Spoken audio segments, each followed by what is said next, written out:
శ్రీవారి లడ్డు విషయంలో వైసీపీ నేతలు చేసిన వ్యాఖ్యలకు టీడీపీ కౌంటర్ ఇచ్చింది. తిరుమలపై వైసీపీ ఇకనైనా రాజకీయాలు మానుకోవాలన్నారు మంత్రి పయ్యావుల. శ్రీవారి లడ్డూలో కల్తీ జరిగింది అన్నది వాస్తవం అన్నారు. లడ్డు అంశంలో ప్రధానికి జగన్ రాసిన లేఖలో సిబిఐ విచారణ అడిగినట్లు ఎక్కడుందని దేవినేని ఉమా ప్రశ్నించారు. తప్పు చేసి కూడా తిరిగి ఎదురు ప్రయత్నిస్తున్నారంటూ మండిపడ్డారు.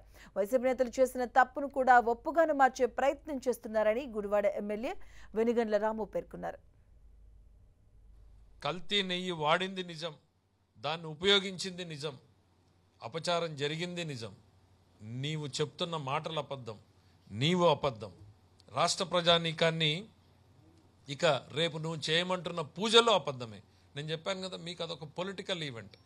దయచేసి ఇక జరిగింది చాలు. ప్రజల మనోభావాల్లో నుంచి ఇది ఎంత తొందరగా పక్కకు పోయి మా దేవుడి మీద మనసు లగ్నమైతే మాలాంటి వాళ్ళం సంతోషిస్తాం. ఈ పొలిటికల్ ఈవెంట్లు మీరు దయచేసి మానేయండి. జగన్మోహన్ రెడ్డి గారు, రేపు పొద్దున్నే మీరు 28వ తారీఖు వెళ్ళినప్పుడు ఆ లడ్డూని చేతిలోకి తీసుకుని వాసన చూడండి. ఆ రోడ్డు మీద నడుస్తున్నటువంటి ఏ భక్తులైనా గత సంవత్సరంలో మీరు తిరుపతి లడ్డు తిన్నారా, ఇప్పుడు ఈ లడ్డు తిన్నారా అని అడగండి. ఇంక అంతకు మించిన టెస్ట్ వేరే ఏమక్కర్లేదు. మేము అడుగుతా ఉన్నాం, జగన్మోహన్ రెడ్డి ప్రధానమంత్రికి రాసిన ఉత్తరంలో ఎక్కడన్నా నువ్వు సిబిఐ విచారణ అడిగావా? ఎక్కడన్నా న్యాయ విచారణ అడిగావా? ప్రధానమంత్రి గారు కానీ సుప్రీంకోర్టుకు కానీ ఇవాళ మీ నాయకులు చోటామోటా నాయకులు మాట్లాడుతున్నాయన్నీ కూడా ఏ రోజన్నా ఎప్పుడన్నా నీ నోట్లోంచి వచ్చిందా? ఏ రోజన్నా ఎప్పుడన్నా నీ ఉత్తరంలో వచ్చిందా?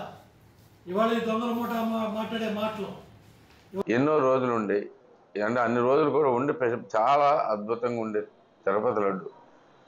సడన్గా దాంట్లో ఇలా పంది కొవ్వు లాంటివి కలిసి అంటే రకరకాల పిచ్చి మాటలు, ప్రతి ఒక్కరు నోటికి వచ్చినట్టు ఏదో ఒకటి మాగుతూ ఉంటాడు. ఇప్పుడు తప్పు జరిగిన దాన్ని ఎప్పుడైనా కానీ తప్పు ఎందుకు జరిగింది, ఎవరి ద్వారా జరిగింది, అటు జరగకుండా ఉండాల్సిందని చెప్పడం మానేసి ఎవరో అనుకుని చేయలేదో ఏదో మనకు తెలియజేసామో అని చెప్పడం మానేసి అసలు దాంట్లో తప్పే ఉంది, దీంట్లో ఇదే ఉంది అనే టైప్లో మాట్లాడుతూ అనేది ఇంకా మళ్ళీ స్టార్ట్ అయిపోతున్నాయి. అసలు ఈ దరిద్రాన్ని తలుచుకుంటే నాకు అసలు అసహ్యం వేస్తుంది.